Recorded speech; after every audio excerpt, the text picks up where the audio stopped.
ইতিহাসের পাতায় এমন কিছু শহরের কথা আছে যা একসময় সমৃদ্ধি ও বৈভবের চূড়ান্ত সীমায় পৌঁছেছিল, কিন্তু আজ সেই শহরগুলোর অস্তিত্ব লবণাক্ত নির্জীব সমুদ্রের তলে চাপা পড়ে আছে।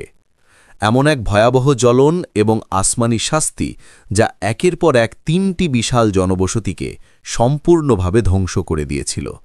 কিন্তু এই ধ্বংসের মাঝে এমন একটি মূর্তি রয়ে গেছে যা সময়ের সাক্ষী হয়ে আজও দাঁড়িয়ে আছে, ক্ষয়প্রাপ্ত নয়, অচল নয়। এটি একটি স্তম্ভ যা একসময় নারী ছিলেন। এই নারী কে ছিলেন? তার অপরাধ কি ছিল? কেন তাকে মানবজাতির জন্য সতর্কীকরণ হিসাবে বিচার করা হয়েছিল? আজ আমরা নবী লূত আলাইহিস সালামের জাতির উত্থান এবং ভয়াবহ পতনের সম্পূর্ণ কাহিনী জানব। আমরা জানব ধ্বংসের সেই ভয়ঙ্কর মুহূর্তেও কেন লূতের স্ত্রী রক্ষা পাননি। আমাদের গল্পের সূত্রপাত প্রায় ৪,০০০ বছর আগে, এমন এক সময় যখন পৃথিবী নবী আলাইহিস সালামের মহাপ্লাবনের ধাক্কা থেকে ধীরে ধীরে পুনর্গঠন করতে শুরু করেছিল। মানব সভ্যতা মেসোপটেমিয়ার উর্বর ভূমিতে নতুন শিকড় রোপণ করছিল। ঠিক এই সময় ইতিহাসের মঞ্চে আবির্ভূত হন এক মহান ব্যক্তিত্ব, যাকে আমরা আল্লাহর বন্ধু নবী ইব্রাহিম আলাইহিস সালাম নামে জানি। নবী ইব্রাহিম আলাইহিস সালাম ছিলেন একত্ববাদ বা তৌহিদের মশাল বাহক। তিনি আল্লাহর নির্দেশে তার জন্মভূমি উর ত্যাগ করে একটি অজানা ভবিষ্যতের দিকে যাত্রা শুরু করেন। এই দীর্ঘ যাত্রায় তার সঙ্গে ছিলেন মাত্র ২ জন, তার স্ত্রী হজরত সারা আলাইহিস সালাম এবং তার ভাগ্নে হজরত লূত আলাইহিস সালাম। হজরত লূত আলাইহিস সালামকে নবী ইব্রাহিম আলাইহিস সালাম গভীরভাবে লালন করতেন এবং তিনি ইব্রাহিম আলাইহিস সালামের আদর্শ ও জ্ঞান থেকে প্রভাবিত হয়ে বেড়ে ওঠেন। বছরের পর বছর ধরে তারা কেনান দেশে একসাথে বসবাস করতেন। তারা যাযাবর জীবনযাপন করতেন, পশুপালন করতেন এবং এক আল্লাহর উপাসনা করতেন। কিন্তু ধীরে ধীরে তাদের পশুপালন এত বড় হয়ে উঠল যে কেনানের চারণভূমি আর যথেষ্ট হল না। তখন ২ মহান ব্যক্তি সম্মানের সঙ্গে আলাদা হওয়ার সিদ্ধান্ত নেন, যাতে তাদের অনুসারীদের মধ্যে কোনো দ্বন্দ্ব বা সংঘাত সৃষ্টি না হয়। নবী ইব্রাহিম আলাইহিস সালাম হেব্রনের উঁচু ভূমিতে অবস্থান করলেন, আর নবী লূত আলাইহিস সালাম তার অনুসারীদের নিয়ে পূর্ব দিকে একটি বিশাল সবুজ উপত্যকায় পাড়ি দিলেন। এই উপত্যকাটি জর্ডান নদীর তীরে অবস্থিত ছিল এবং এত উর্বর ছিল যে দূর থেকে তা যেন স্বর্গের বাগানের মতো দেখাত। এই উপত্যকাতেই ছিল 5টি শহর, যা ইতিহাসে সমতলের শহর বা সিটিজ অব দ্য প্লেন হিসেবে পরিচিত। এই 5টি শহরের মধ্যে সবচেয়ে বড়, ধনী এবং প্রভাবশালী ছিল সদুম। এর সহযোগী শহরগুলি ছিল গমোরা, আদমা, জবোয়াম এবং জোর। নবী লূত আলাইহিস সালাম যখন সদমে প্রথম পা রাখেন, তখন তিনি শহরের জাঁকজমক এবং সৌন্দর্যে মুগ্ধ হয়েছিলেন। সদম ছিল বাণিজ্যের একটি গুরুত্বপূর্ণ কেন্দ্র। দূর দূরান্ত থেকে ব্যবসায়ীরা এখানে আসত এবং শহরের উর্বর মাটি সামান্য পরিশ্রমে প্রচুর ফসল উৎপন্ন করত। শহরের মানুষ ধনী ও বিলাসবহুল জীবনযাপন করত। বাহির থেকে সদমকে দেখলে মনে হতো যেন এটি একটি নিখুঁত স্বর্গ। কিন্তু হজরত লূত আলাইহিস সালাম জানতেন এই সুন্দর চেহারার আড়ালে লুকিয়ে আছে এক গভীর অন্ধকার, এমন একটি পাপ যা পৃথিবী আগে কখনো দেখেনি। সদমের মানুষ তাদের সম্পদ এবং অহংকারে অন্ধ হয়ে পড়েছিল। তারা এতটাই স্বার্থপর এবং আত্মকেন্দ্রিক হয়ে উঠেছিল যে মানবতা, দয়া এবং সহানুভূতির মতো গুণাবলী তাদের থেকে সম্পূর্ণরূপে উধাও হয়ে গেছে। ইসলামী বর্ণনা এবং অন্যান্য ঐতিহাসিক সূত্র অনুযায়ী তাদের মধ্যে প্রথম যে দুর্নীতি দেখা দিল তা ছিল চরম অহংকার এবং লোভ। সদম একটি গুরুত্বপূর্ণ বাণিজ্য পথের পাশে অবস্থিত ছিল। যখন কোনো ক্লান্ত ভ্রমণকারী বা ব্যবসায়ী এই শহরে বিশ্রাম নিতে আসত, তখন শহরের মানুষ সাহায্য করার পরিবর্তে তার সব সম্পদ লুট করত। তারা প্রকাশ্যে ডাকাতি করত, দুর্বলদের ওপর অত্যাচার চালাত এবং এই কুকর্মকে নিজেদের অধিকার বা বিনোদন হিসেবে দেখত। শহরের আইনও অদ্ভুত ছিল।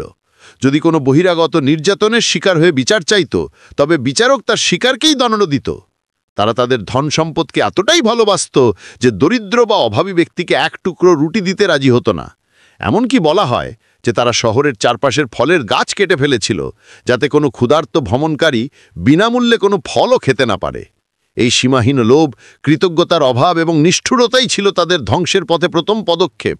সদমের সমাজ এমন হয়ে উঠেছিল যেখানে দয়া দেখানোকে দুর্বলতা এবং নিষ্ঠুরতাকে শক্তি হিসাবে গণ্য করা হতো। আর এই নোংরা পরিবেশে শয়তান তাদের সামনে এক নতুন পাপের দরজা খুলে দিয়েছিল, সম্পূর্ণ প্রকৃতির বিরুদ্ধে এক জঘন্য অপরাধ, যা কেবল মানব ইতিহাসে নয়, সমগ্র সৃষ্টির কোনো প্রাণী আগে কখনো কল্পনাও করতে পারেনি। এই শহরের পুরুষরা তাদের স্বাভাবিক প্রবৃত্তির বিপরীতে অন্য পুরুষদের প্রতি আকৃষ্ট হতে শুরু করেছিল। তারা তাদের দৈহিক কামনা পূরণের জন্য নারীর পরিবর্তে পুরুষদের বেছে নিয়েছিল।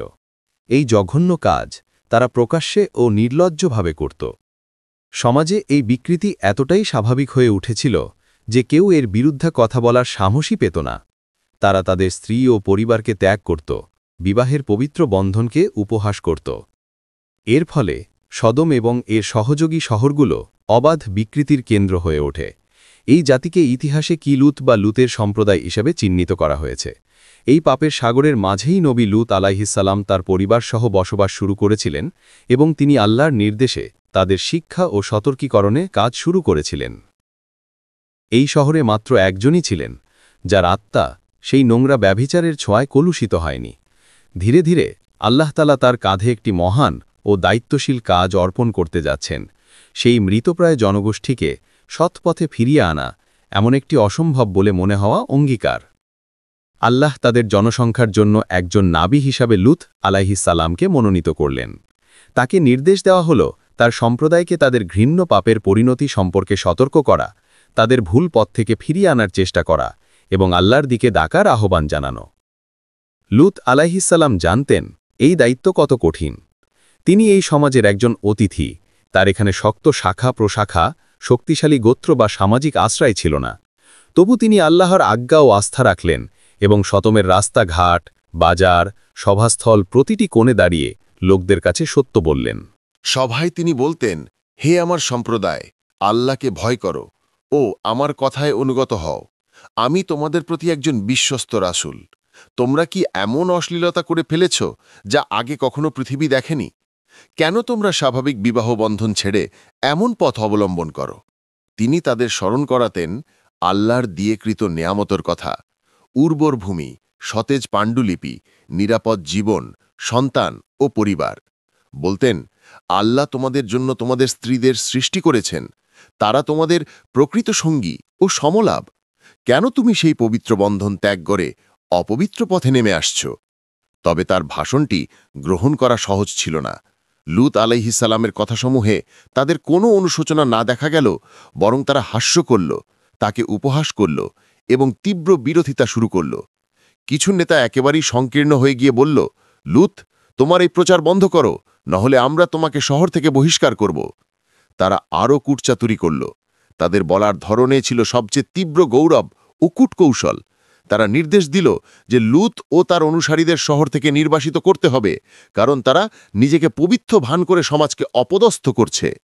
তাদের অহংকার এমন পর্যায়ে পৌঁছল যে তারা সরাসরি আল্লাহর বিধিকে উদাসীনতা ও চ্যালেঞ্জ করতে সাহস পেল।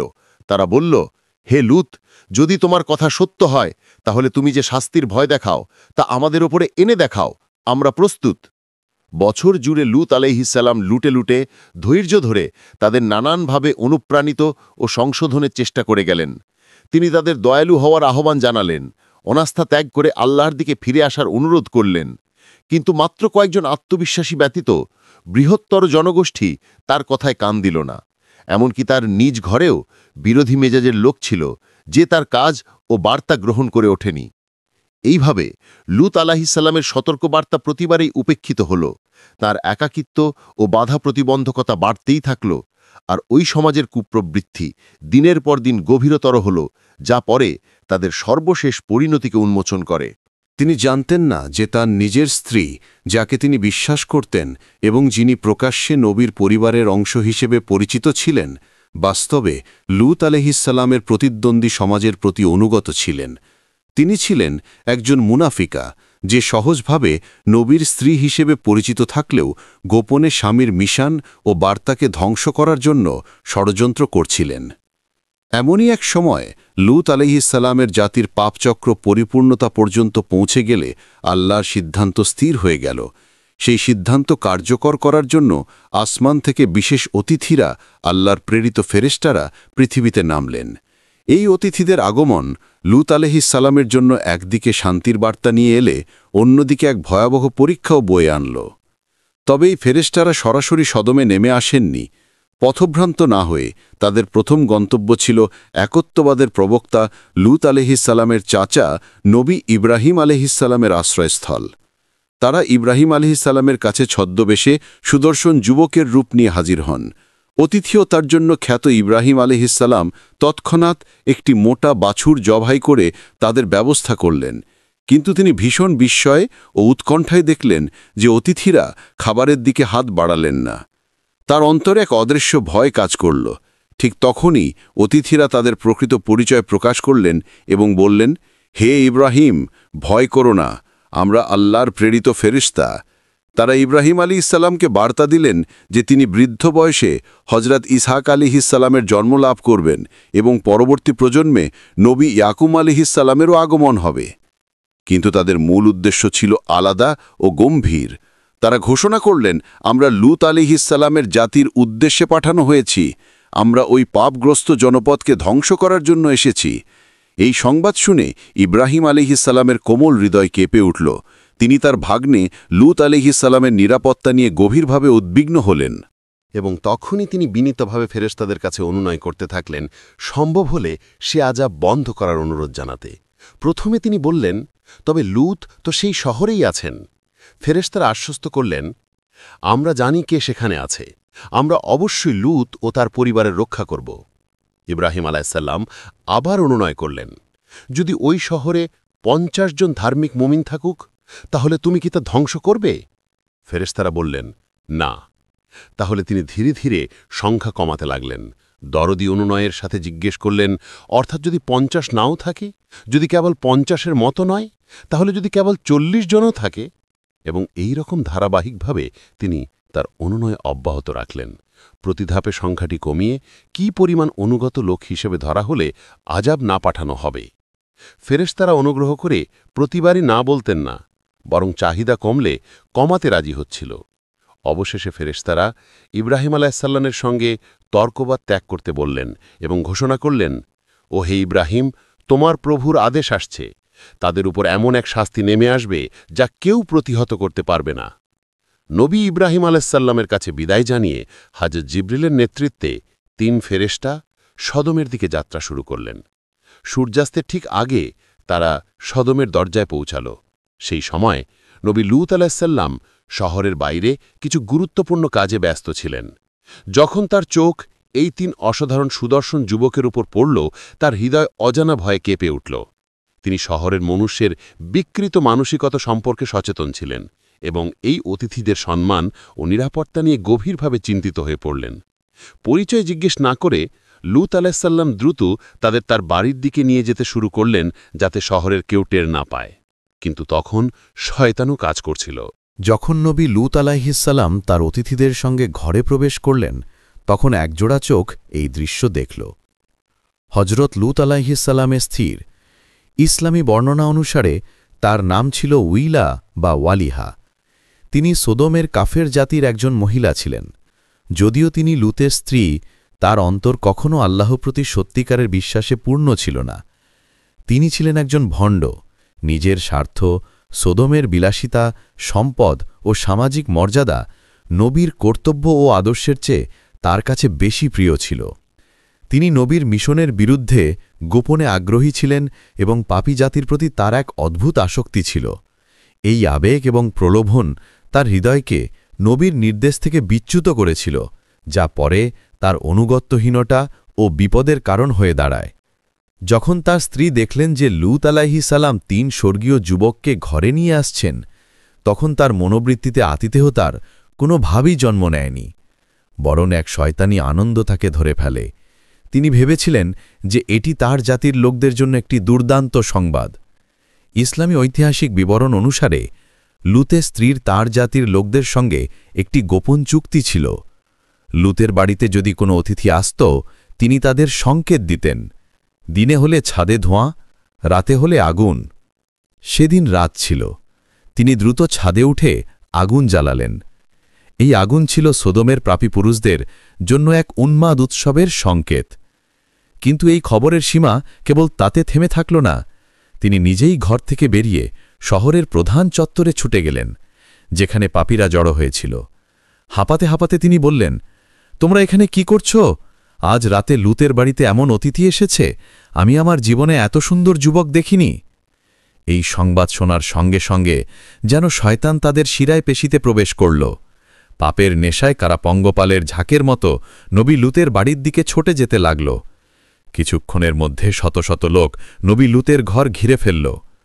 তারা দরজায় ধাক্কাধাক্কি করতে লাগল। নবী লূত আলাইহিসসালাম ভেতরে থেকে এই বিশৃঙ্খলা শুনে এবং তার সম্মানিত অতিথিদের নিরাপত্তা নিয়ে ভীত হয়ে হাত জোড় করে অনুনয় বিনয় করতে লাগলেন। তিনি বললেন, হে আমার সম্প্রদায়, আল্লাহকে ভয় করো, আমার অতিথিদের অপমান করো না। তোমাদের মধ্যে কি একজনও ভালো মানুষ নেই? শেষ চেষ্টা হিসেবে তিনি বললেন, দেখো, এখানে আমার কন্যারা, যারা তোমাদের বিয়ের জন্যে আরও পবিত্র, তাদেরকে বিবাহ করো। কিন্তু পাপীরা হেসে উঠল এবং বলল, বের হও, তুমি জানো আমরা তাদের প্রতি আগ্রহী নই। আমরা জানি আমরা কি চাই, আমাদের অতিথিদের আমাদের হাতে তুলে দাও। নবী লূত আলাইহিসসালাম তখন সম্পূর্ণ হতাশ হয়ে বললেন, হায়, আজ যদি আমার শক্তি থাকত তোমাদের থামানোর জন্যে, অথবা যদি কোনো শক্তিশালী আশ্রয় থাকত। ঠিক তখনই তার অতিথিরা ঘরের ভেতর থেকে বললেন, ও লূত, ভয় পেও না, আমরা তোমার অতিথি নই, আমরা আল্লাহর প্রেরিত ফেরেশতা। এই পাপীরা তোমার কাছে কখনো পৌঁছাতে পারবে না। এরপর ফেরেশতাদের প্রধান জিবরিল আলাইহিসসালাম তার ডানার একটি অংশ প্রসারিত করলেন। এক মুহূর্তেই বাইরে থাকা উন্মত্ত জনতা অন্ধ হয়ে গেল। তারা চিৎকার করতে লাগল, একে অপরের ওপর পড়ে গেল এবং পুরো বিশৃঙ্খলা মুহূর্তে থেমে গেল। তারা কিছুই দেখতে পায়নি। অন্ধকারে তারা হাত পা ঝাঁপিয়ে দরজার খুঁজে বেড়াল, কিন্তু সবই বৃথা, কেবল দেওয়ালের সঙ্গে মাথা ধাক্কা খেত। জনতা আতঙ্কে চিৎকার করে বলল, লূত আমাদের জাদু করেছে। বিশৃঙ্খলা চরমে উঠল। কেঁপে ওঠা শব্দ, ব্যর্থ প্রচেষ্টা আর হতবুদ্ধি কান্না মিশে এক বিভীষিকাময় দৃশ্য সৃষ্টি করল। এই সময় ফেরেশতারা শান্ত কণ্ঠে নবী লূত আলাইহিসসালামকে শেষ নির্দেশ দেওয়ার প্রস্তুতি নিলেন। তারা বলল, হে লূত, এ জাতির ধ্বংসের সময় নিকটে এসেছে। আজকের রাত্রি শেষ হওয়ার আগেই তোমাকে নির্গমনে প্রস্তুত হতে হবে। ভোরের নির্ধারিত সময়ে আযাব নেমে আসবে, কিন্তু এখনই রাতের সেই অন্তিম ভাগে তুমি, তোমার স্ত্রী এবং তোমার যারা তোমার উপর বিশ্বাস স্থাপন করেছে 3 জন দল নিয়ে শহর ত্যাগ করো। নিশ্চিত করে নাও কেউ পেছনে না পড়ে। এই কাজে তোমার সতর্কতা অপরিহার্য। এরপর তারা তাই আর কঠোর সতর্ক বার্তা দিলেন। নির্গমনের সময় যখন আযাব শুরু হবে, তখন জোরালো চিৎকার, বিস্ফোরণ ও হাহাকার শুনবে। কিন্তু যা হোক, কেউ পেছনে ফিরে তাকাবে না। তোমার স্ত্রী ব্যতীত কারো পিঠ ফেরার কথা নয়। তোমার স্ত্রী পেছনে ফিরে তাকাবে, আর যে শাস্তি এই পাপগ্রস্ত জাতির ওপর নেমে আসবে তা তার ওপরও পড়বে। এই অনিবার্য ঘোষণা লূতের স্ত্রীর ভাগ্যকে চূড়ান্ত করে দিল। যে নারী গোপনে তার লোকদের পছন্দকে বেছে নিয়েছিল ও নবীর বার্তা প্রত্যাখ্যান করেছিল, তার নিষ্পত্তি নির্ধারিত হল। সে ছিল ধোঁকা ও বিশ্বাসঘাতকতার প্রতীক। তার গন্তব্য তাদের পাপময় সমাধানেই মিলবে। সেই বিভীষিকাময় রাত্রিতে নবী লূত আলাইহিসসালাম, তার 2 কন্যা ও কয়েকজন ধার্মিক ভগিনী নীরবে সদমের সীমানা পেরিয়ে চলে গেলেন। তাদের প্রত্যেক পদক্ষেপে ছিল কষ্ট ও ভীতির ছায়া। প্রতিটি শব্দে অতল আতঙ্ক ছড়িয়ে যাচ্ছিল, যেন রাতের বুকে ধীরে ধীরে এক অবিস্মরণীয় শোকধ্বনি লুকিয়ে যাচ্ছে। তাদের পেছনে ছিল এক নিঃশব্দ ঘুমন্ত শহর, যা আর কখনো জাগবে না। তাদের সাথে ছিল লূতের স্ত্রী উইলা। শারীরিকভাবে তিনি নবীর পাশে হাঁটছিলেন, কিন্তু তার হৃদয়, মন ও সমস্ত সহানুভূতি এখনও পাপী শহরের গলিতে আটকে ছিল।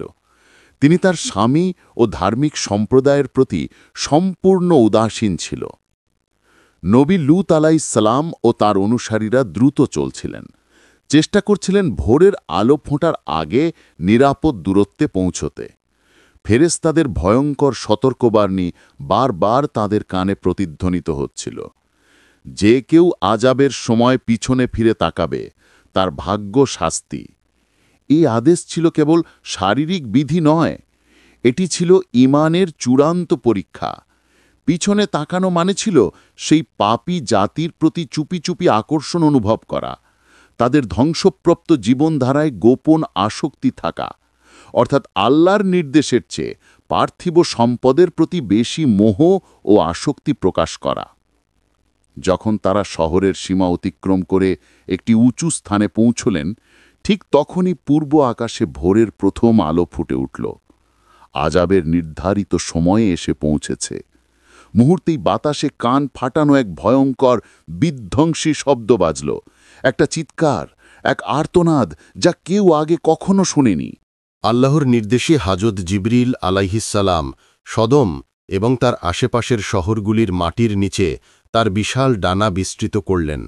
মুহূর্তের মধ্যে তিনি সদম, গমোরা এবং আদমা এই তিনটি মহান জনবসতিকে তাদের ভিত্তি থেকে উপড়ে ফেললেন।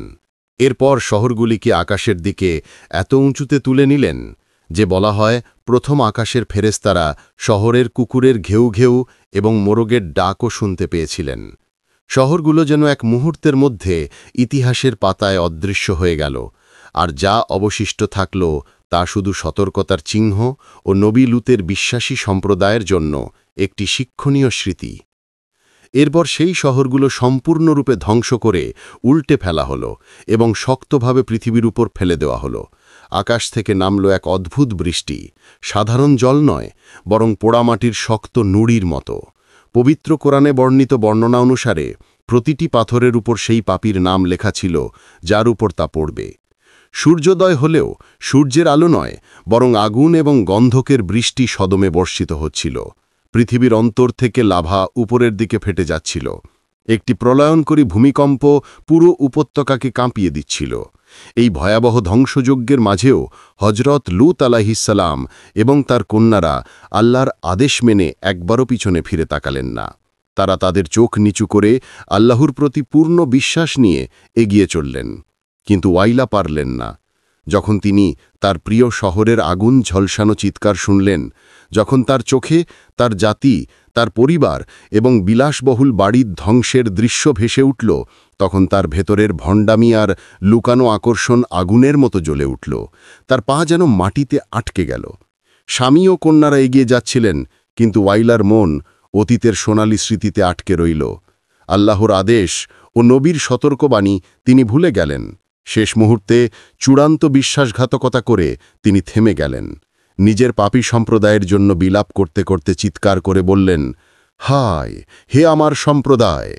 ঠিক সেই মুহূর্তে যখন তার চোখ তার জ্বলন্ত শহরের দিকে পড়ল, তখন আসমান থেকে নির্ধারিত আযাব তাকে স্পর্শ করল। আকাশ থেকে ছুটে আসা সেই পাথরের মধ্যে একটি তার মাথায় আঘাত হানে।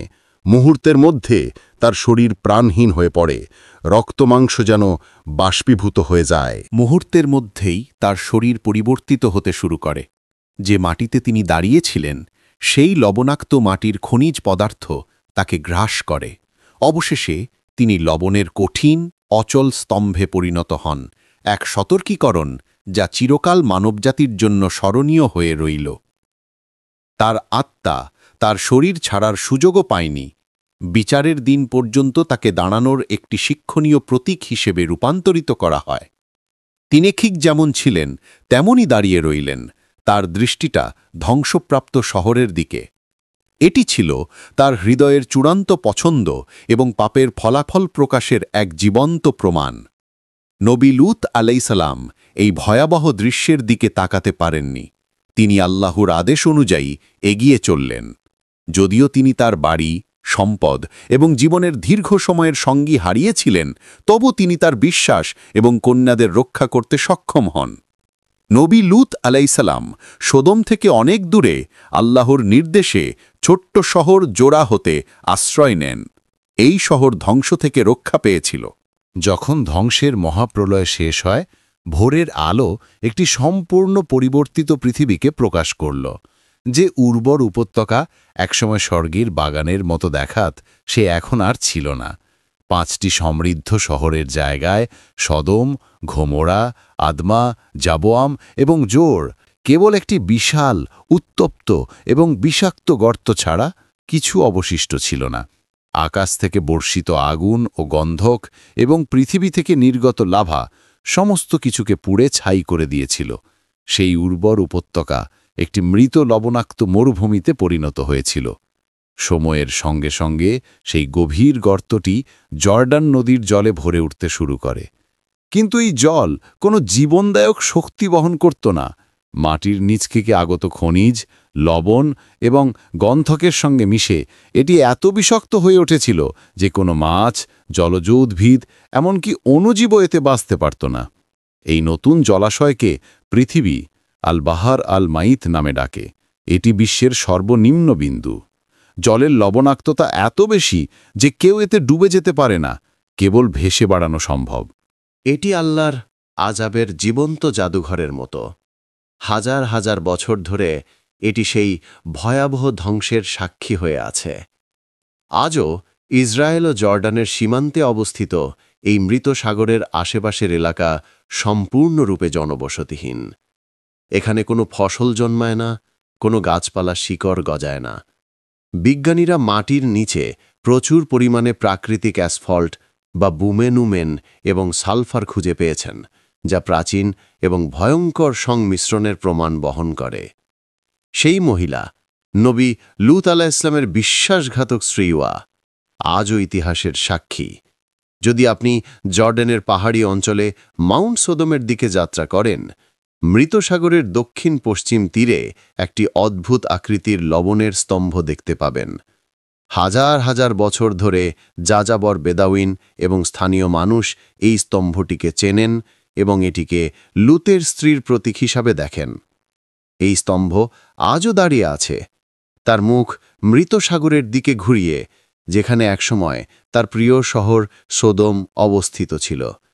বাতাস, বৃষ্টি এবং সময়ের ক্ষয়ে এটি কিছুটা ক্ষয়প্রাপ্ত হলেও মূল রূপ অপরিবর্তিত রয়েছে।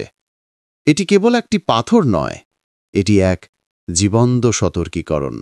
কিন্তু প্রশ্ন থাকে, ভিলা কেন পিছনে ফিরে তাকালেন? আল্লাহর আদেশের চেয়ে তাকে কি বেশি আকর্ষণ করেছিল? উত্তর হল দুনিয়া।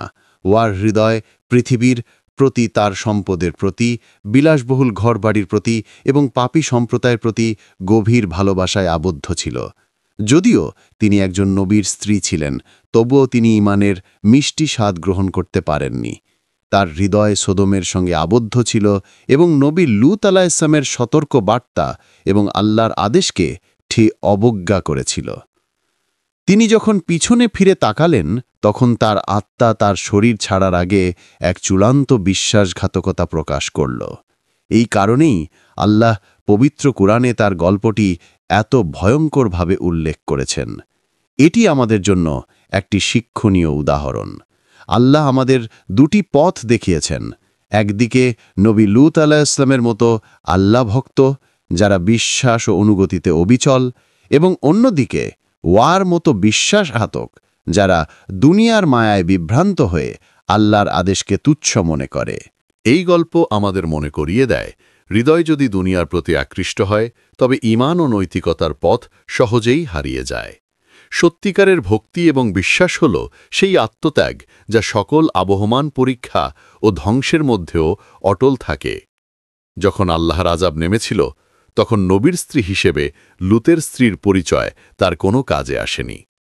আর অন্যদিকে ইতিহাসে আমরা ফেরাউনের স্ত্রীকে দেখি এক কাফের শাসকের স্ত্রী, যিনি নিজেকে ঈশ্বর দাবি করতেন, কিন্তু সেই প্রাসাদী বিলাসবহলের মধ্যে তিনি আল্লাহর ওপর সত্যিকারের বিশ্বাস রাখতেন। ফেরাউনের অকল্পনীয় নির্যাতন ও অত্যাচার সত্ত্বেও তিনি দমে যাননি এবং বলেছিলেন, হে আমার প্রভু, জান্নাতে আমার জন্য একটি ঘর তৈরি করুন।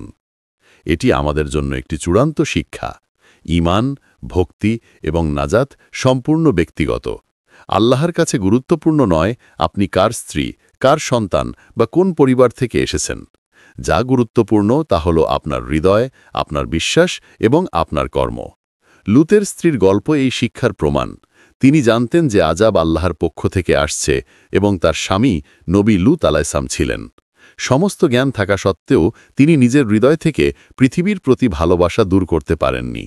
তার মায়া, সম্পদ ও প্রাচুর্যের প্রতি আকর্ষণ তাকে আল্লাহর আদেশ অবজ্ঞা করতে বাধ্য করেছিল।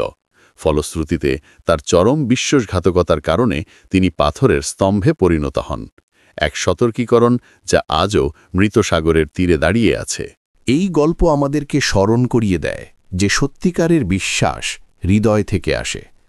আপনি যতই পরিচিত বা মর্যাদাপূর্ণ হন না কেন, আল্লাহ আপনার অন্তরের সত্যিকারের ভক্তি এবং আপনার কর্মকেই মূল্য দেন। লূতের স্ত্রীর ব্যর্থতা আমাদের জন্য একটি শক্তিশালী সতর্কতা। হৃদয় যদি দুনিয়ার মায়া ও সুখে বন্দী থাকে, তবে ঈমান কখনোই স্থায়ী হতে পারে না। আমাদেরও সতর্ক হওয়া উচিত যে আমরা হয়তো বাহ্যিকভাবে মুসলিম, নাম, আচার অনুষ্ঠানে থাকি, কিন্তু আমাদের হৃদয় আল্লাহর কাছ থেকে অনেক দূরে সরে যেতে পারে। আমাদের অবশ্যই নিজের জীবনের পাপ, অহংকার এবং পার্থিব আসক্তিকে পেছনে ফেলে সত্যিকারের ঈমানের দিকে এগিয়ে যেতে হবে, কারণ যখন আল্লাহর চূড়ান্ত আযাব নেমে আসবে, তখন আর পিছনে ফিরে তাকানোর সুযোগ থাকবে না। হাজার হাজার বছর ধরে নবী লূত আলাইহিসসালাম এবং সদমের এই ভয়াবহ গল্প ধর্মগ্রন্থে মানুষের বিশ্বাসের একটি ভিত্তি হয়ে আছে। মানুষ মৃত সাগরের অস্তিত্ব দেখেছে, লবণের স্তম্ভের কাহিনী শুনেছে, কিন্তু আধুনিক যুগে মানুষ প্রশ্ন করেছে, এই শহরগুলো কি আসলেই ছিল, নাকি শুধুই প্রতীকী গল্প? বিংশ শতাব্দীতে বিজ্ঞানী, প্রত্নতত্ত্ববিদ এবং ভূতত্ত্ববিদরা এই প্রাচীন রহস্য উদ্ঘাটনের চেষ্টা শুরু করেন। তারা ধর্মগ্রন্থে উল্লেখিত মৃত সাগরের উপত্যকা অঞ্চলকে লক্ষ্য করে অনুসন্ধান চালান, এবং যা তারা খুঁজে পান তা সত্যি বিস্ময়কর। এটি এমন একটি দৃশ্য উপস্থাপন করে যা কোরআন এবং অন্যান্য পবিত্র গ্রন্থের বর্ণনাকে নতুন আলোকে দেখায়।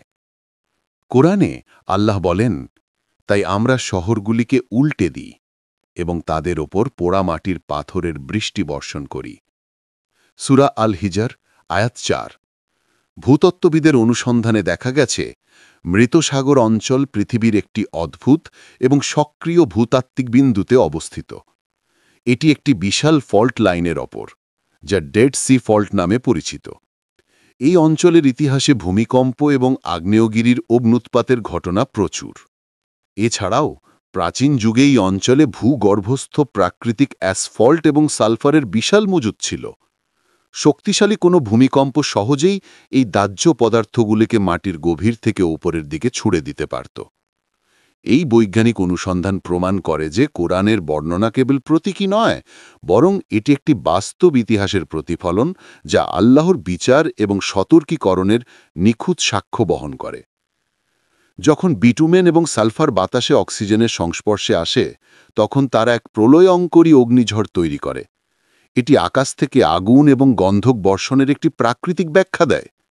শহরগুলির মাটিতে ডুবে যাওয়া এবং একই সাথে পুড়ে ছাই হয়ে যাওয়া এই অঞ্চলে ভূতাত্ত্বিকভাবে সম্পূর্ণ সম্ভব। তবে মূল প্রশ্ন ছিল, এই শহরগুলো ঠিক কোথায় ছিল? দীর্ঘদিন ধরে প্রত্নতাত্ত্বিকরা বিশ্বাস করতেন যে সদম ও গমোরা মৃত সাগরের দক্ষিণ প্রান্তে জলের নিচে ডুবে গেছে, কিন্তু আধুনিক গবেষণা একটি নতুন, আরও চমকপ্রদ সম্ভাবনার দিকে ইঙ্গিত করছে। এই তত্ত্বের কেন্দ্রবিন্দু হল জর্ডানে অবস্থিত একটি বিশাল প্রত্নতাত্ত্বিক এলাকা যা এল হাম নামে পরিচিত। এটি মৃত সাগরের উত্তর-পূর্ব উপত্যকায় অবস্থান করছে। এলহাম ছিল একটি বিশাল, সুগঠিত এবং ধনী ব্রোঞ্জ যুগের শহর। এটি ছিল অঞ্চলের বৃহত্তম শহর, এক ধরনের মেগা শহর। খনন কাজ এই শহরের ভয়াবহ ধ্বংসের প্রমাণ তুলে ধরেছে। এটি কোনো সাধারণ ভূমিকম্প বা আগুনে ধ্বংস হয়নি। প্রমাণগুলো একটি মহাজাগতিক বিপর্যয়ের ইঙ্গিত দেয়। বিজ্ঞানীরা শহরের ধ্বংসাবশেষে এমন কিছু প্রাপ্তি খুঁজে পেয়েছেন যা কেবল অকল্পনীয় উচ্চ তাপমাত্রায় সম্ভব। উদাহরণস্বরূপ, তারা মৃৎপাত্রের টুকরো পেয়েছেন যা গলে কাঁচ বা ট্রিনিটাইটে পরিণত হয়েছে। এর জন্য প্রয়োজন 1500 ডিগ্রি সেলসিয়াসেরও বেশি তাপমাত্রা, যা কোনো সাধারণ প্রাচীন আগুনে সম্ভব নয়। তারা শক্ট কোয়ার্টস নামের একটি বিশেষ খনিজ খুঁজে পেয়েছেন, যা পৃথিবীতে কেবল পারমাণবিক বিস্ফোরণ বা মহাকাশ থেকে আঘাতপ্রাপ্ত গ্রহাণুর ফলে তৈরি হয়। আরও গুরুত্বপূর্ণ, তারা এমন মানুষের কঙ্কাল পেয়েছেন যা ভেঙে টুকরো টুকরো হয়ে গেছে, হাড় এমনভাবে ছিঁড়ে গেছে যেন কোনো প্রচণ্ড বিস্ফোরণ মাইল দূরে থেকে তা আঘাত করেছে।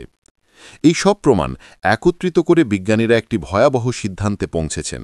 প্রায় ৩৬০০ বছর আগে, যা নবী লূত আলাইহিসসালামের সময়ের সঙ্গে মিলে যায়, একটি গ্রহাণু বা ধূমকেতু পৃথিবীর বায়ুমণ্ডলে প্রবেশ করেছিল এবং তাল আল হাম শহরের ঠিক ওপরে বিস্ফোরিত হয়েছিল। এই বিস্ফোরণ হিরোশিমায় নিক্ষিপ্ত পারমাণবিক বোমার চেয়ে 1000 গুণ বেশি শক্তিশালী ছিল। মুহূর্তের মধ্যে শহরের তাপমাত্রা সূর্যের পৃষ্ঠের মতো হয়ে যায়। শহরের প্রতিটি ভবন, প্রতিটি মানুষ, প্রতিটি প্রাণী মুহূর্তের মধ্যে বাষ্পীভূত হয়ে যায়। এরপর এক প্রলয়ঙ্করী ধাক্কার মতো সিহা বা ভয়ানক চিৎকারের ঢেউ উপত্যকাকে কেঁপিয়ে দিল এবং পুরো শহরটিকে মাটিতে মিশিয়ে দিল। ঠিক তখন সবচেয়ে ভয়াবহ ঘটনা ঘটে। বিস্ফোরণটি মৃত সাগরের লবণাক্ত জলকে বাষ্পীভূত করল এবং সেই বাষ্প ধুলোয় মিশে পুরো উপত্যকায় ছড়িয়ে পড়ল। ফলস্বরূপ আকাশ থেকে বিষাক্ত লবণ বা পাথরের মতো বৃষ্টি পড়তে শুরু করল। এই মহাজাগতিক লবণ উপত্যকার মাটিকে এতটাই বিষাক্ত করে তুলেছিল যে পরবর্তী ৬০০-৭০০ বছর ধরে সেই এক সময়ের উর্বর উপত্যকায় একটিও ঘাস বা উদ্ভিদ জন্মায়নি। এই বৈজ্ঞানিক ব্যাখ্যা পবিত্র ধর্মগ্রন্থে বর্ণিত ঘটনার সঙ্গে প্রায় পুরোপুরি মিলে যায়। হঠাৎ এক বিপর্যয়, আকাশ থেকে আগুন, ভয়াবহ শব্দ, বিস্ফোরণ, শহর উল্টে যাওয়া, ধাক্কার ঢেউ এবং পাথর বা লবয়ের বৃষ্টি, যা জমিকে অনুর্বর করে তুলেছিল। যদিও আমরা ১০০% নিশ্চিতভাবে বলতে পারি না যে এল হামি অভিশপ্ত সদমনগরী ছিল, কিন্তু এটি প্রমাণ করে যে ঠিক সেই সময়ে এই অঞ্চলে এক ভয়াবহ ঐশ্বরিক আযাব নেমে এসেছিল, যা মানচিত্র থেকে একটি সম্পূর্ণ সভ্যতাকে মুছে ফেলেছিল। বিজ্ঞান এবং প্রত্নতত্ত্ব এখানে বিশ্বাসের সাথে সাংঘর্ষিক নয়, বরং আধুনিক আবিষ্কারগুলি আমাদের সেই 1000 বছরের পুরনো সতর্কীকরণ আরও শক্তভাবে উপস্থাপন করছে। এটি প্রমাণ করে যে সদম ও গমোরা সম্পর্কিত গল্পগুলি কোনো রূপকথা নয়। এটি ইতিহাসের একটি বাস্তব এবং রক্তাক্ত অধ্যায়। এই ধ্বংসাবশেষ আমাদের স্মরণ করায় যে যখন আল্লাহ তাআলা একটি পাপী জাতিকে সময় দেন, তখন তা তাদের ভুলে যাওয়ার ইঙ্গিত নয়, বরং এটি তাদের ফিরে আসার সুযোগ। কিন্তু যখন তারা সীমালঙ্ঘন চালিয়ে যায়, নবীর সতর্কবাণীকে উপহাস করে এবং তাদের পাপ নিয়ে গর্ব করতে থাকে, তখন আল্লাহর শাস্তি হঠাৎ, ভয়ঙ্কর এবং চিরন্তনভাবে এসে পৌঁছায়। সদমের পোড়ামাটি এবং মৃত সাগরের নোনা জল সেই ভয়াবহ পরিণতির নীরব সাক্ষী হিসেবে আজও অবশিষ্ট আছে।